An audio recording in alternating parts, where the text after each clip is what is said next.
মানবাজার মন্ডল 2 এর মন্ডল সভাপতি হীরালাল মাঝির সম্বর্ধনা সভা। পুঞ্চা ব্লকের কেন্দা থানার বিন্দুডি গ্রামের হীরালাল মাঝি মানবাজার বিধানসভার মানবাজার 2 নম্বর মন্ডলের মন্ডল সভাপতি হন। মন্ডল সভাপতি হয়ে তিনি কিভাবে রাজনৈতিক পথ চলা শুরু করবেন সে বিষয়ে সাংবাদিকদের মুখোমুখি বিস্তারিত জানালেন সম্বর্ধনা সভার শেষে।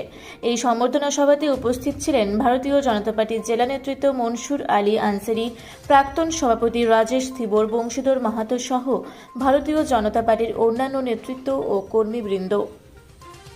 আপনি তো মানবাজার মন্ডল 2 এর মন্ডল সভাপতি হয়েছেন, তো আপনি কিভাবে পথ চলা শুরু করেছেন?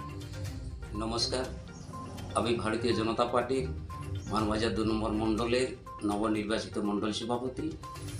আমি প্রথমেই সাংগঠনিক ঊর্ধ্বতম নেতৃবৃন্দকে জানাই যথাযোগ্য প্রণাম এবং ছোট ভাইদের জন্য আমি আন্তরিক শুভেচ্ছা প্রীতি।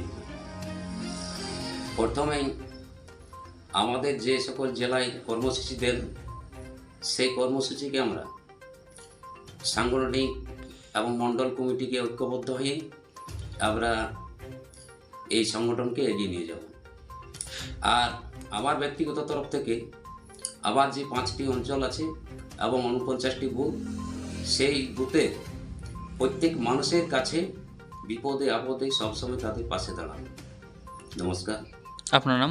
হীরালাল মাঝি। দীপু পরামানিকের রিপোর্ট, রূপসী বাংলা মিডিয়া। পুরুলিয়া শহরে এখন স্বল্প খরচে উন্নত ও অত্যাধুনিক চিকিৎসা পরিষেবা বর্দান হসপিটালে। এখানে general, laparoscopic, gynaecologist, paediatrician, anaesthetist, general physician, orthopaedic সহ বিভিন্ন রোগের অভিজ্ঞ ডাক্তারবাবুরা নিয়মিত রোগী দেখছেন। এছাড়াও 24 ঘন্টা বিনামূল্যে অ্যাম্বুলেন্স পরিষেবা রয়েছে, স্বাস্থ্যসাথীর সুবিধাও। যোগাযোগ করুন বর্দান হসপিটাল, রাঁচি রোড, সৈনিক স্কুলের নিকটে। মোবাইল নাম্বার 8918968624 এই নাম্বারে।